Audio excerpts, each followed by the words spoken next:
En este video quiero compartir con ustedes una mirada de San Juan a la luz del Evangelio de San Juan y también a la luz del Apocalipsis. Es una mirada más que técnica, es una mirada que espero yo que les sirva a cada uno de ustedes, a los que llegue este video, les sirva de motivación para introducirse en este hermoso mundo de San Juan. Y no solo introducirse, sino también tener algunos tips, algunas cosas que les ayude a comprender mejor el Evangelio. San Juan es natural de Betsaida, de Galilea. Fue hermano de Santiago el Mayor, hijos ambos de Zebedeo y de la Salomé, que es hermana de la Virgen Santísima, pues los datos que se han podido recopilar. Por lo tanto, en esa misma línea podríamos decir que era primo de Jesús, Juan. Ello es importante tenerlo en cuenta, no olvidar que todas estas son instancias que la ciencia nos va permitiendo conocer mejor, pero no significa que esto sea palabra de Dios. En algún momento se puede llegar a otro tipo de conclusiones en torno a Juan, y tenemos que estar abiertos a ello. Todo elemento que nos pueda servir para comprender mejor lo que Jesús nos quiere decir a través de este evangelista es una maravilla siempre. Después de la resurrección se quedó Juan en Jerusalén, lo vemos ahí presente, haciendo de columna de esta iglesia naciente. Más tarde se traslada a Éfeso, del Asia Menor. Cuando estaba ya en Éfeso, ahí desarrollando su ministerio, es desterrado por el emperador Domiciano, es llevado a la isla de Patmos entre los años 81 y el 95. Este tiempo que pasa ahí es cuando él escribe el Apocalipsis. Por eso que el Apocalipsis tiene bastantes complicaciones a la hora de comprenderlo, porque es un texto que está escrito en un contexto de persecución, y eso tenemos que tenerlo en cuenta a la hora de querer interpretarlo. A la muerte del tirano, Domiciano estamos hablando, pudo regresar a Éfeso, ignorándose la fecha y todo detalle de su muerte. Sabemos que no muere en la isla de Patmos, sino que vuelve a Éfeso, y se supone que es en ese lugar donde fallece, a pesar de que no hay muchos datos certeros de ello. Su lenguaje es de lo más alto que nos ha legado la Escritura Sagrada, como ya lo muestra el prólogo, que por sublimidad sobrenatural de su asunto no tiene semejante la literatura de la humanidad. Debemos tenerlo en cuenta, para esa época estamos hablando de un lenguaje bastante elevado. Juan siempre dice más de lo que dice el texto.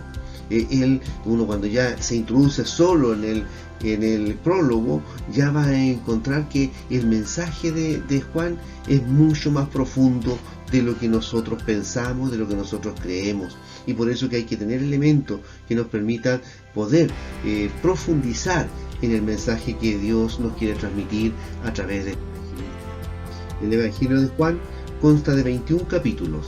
El primero de ellos, el primer capítulo, prácticamente estamos hablando del prólogo y testimonio, que va desde el capítulo 1, versículo 1, hasta el versículo 51.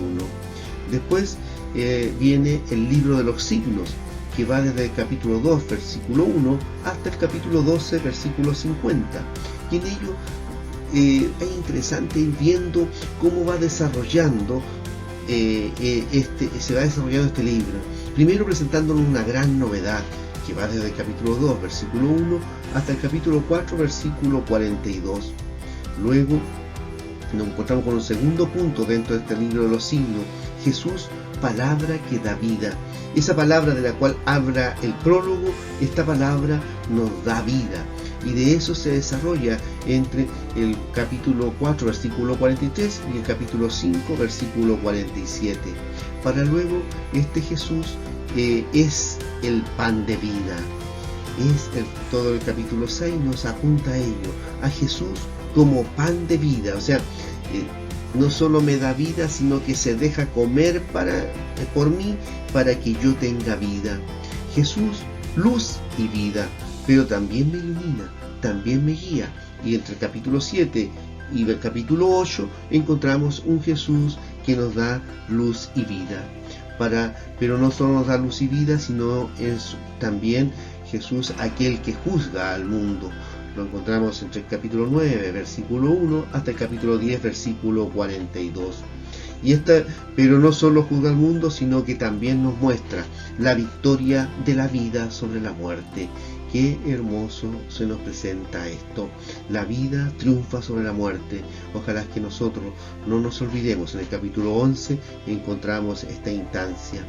Y en el capítulo 12 nos dice que la muerte es camino hacia la vida. O sea, no solo triunfa la vida, sino que integra la muerte como camino hacia la vida. Lo que hace el evangelista Juan aquí. Así se divide esta segunda parte, que son los libros de los signos, y que es precisamente la parte más hermosa, ahí podríamos decirlo. Después viene el libro de la pasión, la gloria, que tiene un discurso de despedida que es bastante largo, desde el capítulo 13 al versículo 1 hasta el capítulo 17, versículo 26.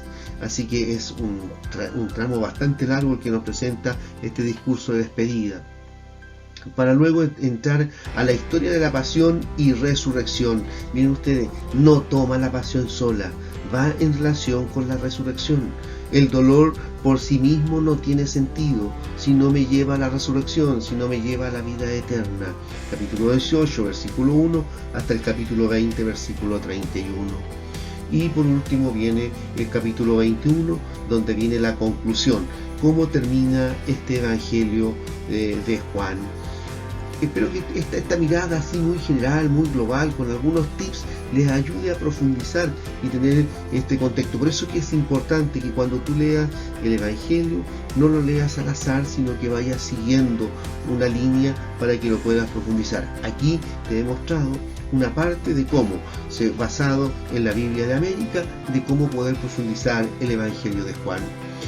Y el Apocalipsis, otro libro enigmático, es un libro cuyo autor, ya lo he dicho, es Juan, el siervo de Dios, desterrado por causa del Evangelio a la isla de Patmos, como mencioné al comienzo de este video. El objeto de este libro, el único profético del Nuevo Testamento, es consolar a los cristianos en las continuas persecuciones que los amenazaban, despertar en ellos la bienaventurada de la esperanza. Miren qué bonito, porque yo creo que es importante no perder de vista esto.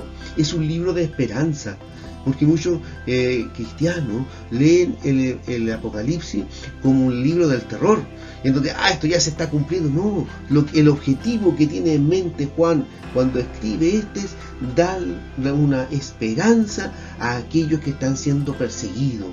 La vida triunfa, Jesús triunfa, y no podemos quedarnos en un lenguaje catastrófico, terrible, de que vamos a morir, de que no sé qué, no, si vamos a morir igual, pero nosotros tenemos que llevar una esperanza. La muerte ha sido vencida, veíamos en el Evangelio de Juan.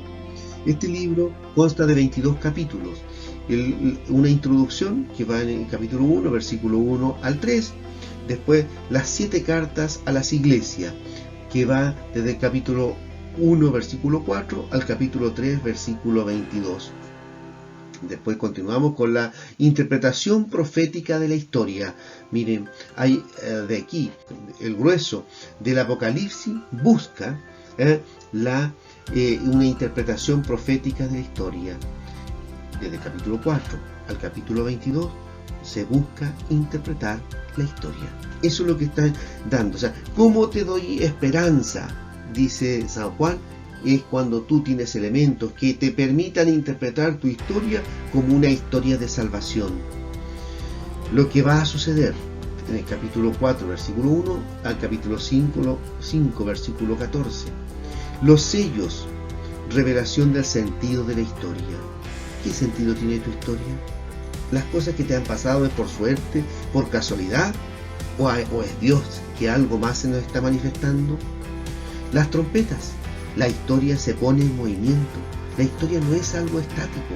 La historia tiene un movimiento interno que nos lleva a nosotros a que no podemos quedarnos, que esto lo hacíamos siempre igual. No, no, no. Si hay un movimiento que tenemos que seguir y nosotros somos parte de ello, no podemos quedarnos afuera. El capítulo 8, desde el versículo 1 hasta el capítulo 11, versículo 14, va en esa línea. Las tres señales: el choque de las fuerzas contrarias. Hay un choque, claro, cuando tú tienes que decir que no, a nadie le gusta, por supuesto, eso es evidente. A nadie nos gusta que nos digan que no, pero nosotros queremos que todos nos digan que sí, que todo es estupendo, que todo es extraordinario. Un choque de fuerzas contrarias. Desenlace: condenación de la prostituta y triunfo de la esposa. O sea, ni por muy negro que se vea el panorama, recuerda siempre que el bien triunfa. Aunque te parezca que todo esto se te viene encima, que todo esto es tan malo, tan negativo, el bien triunfa. Hay siempre el triunfo del bien, podríamos decirlo en este lenguaje de Juan. Y en el Apocalipsis, recuerden, siempre como telón de fondo, el Apocalipsis es escrito en tiempo de persecución, y como es escrito en tiempo de persecución, el lenguaje que se usa dice más que lo que quiere decir, y los otros lo van a entender porque estamos hablando el mismo lenguaje. Por eso es que se escribe de esa forma. No quiere decir que una lectura literalista podríamos decir, es que las prostitutas son condenadas. No. Busca, las que son casadas, esas se salvan. No. Esa es una interpretación bastante liviana y no es lo que quiere decir, sin lugar a duda, el Apocalipsis en este libro. Juan lo que busca decir, oye, el mal es representado en la prostituta, va a ser vencido. ¿Y quién triunfa? El bien representado en la esposa. Pero no porque no son las personas las condenadas, sino lo que busca es el mal, el que no tiene la última palabra. Es Jesús quien tiene la última palabra. Y por último, la conclusión, que es en el capítulo 22, del versículo 6 al 21, encontramos la conclusión de cómo termina el Apocalipsis.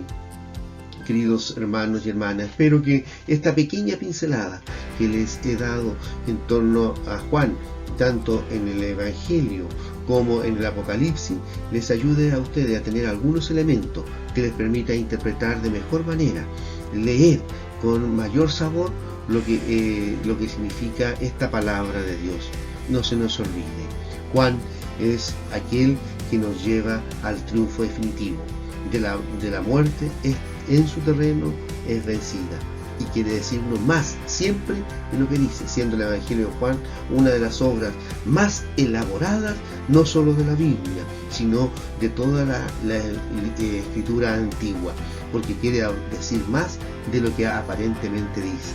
Y el Apocalipsis no es un libro de terror, no es un libro de miedo, es un libro de esperanza, que busca San Juan y darle ánimo, darle esperanza a aquellos que están siendo perseguidos por la fe. Muchas gracias por su atención y que el Señor les siga animando y cada día profundicemos más en su palabra, en nuestra fe, para que sepamos dar mejores razones de nuestra fe. Que tengan ustedes un bonito día.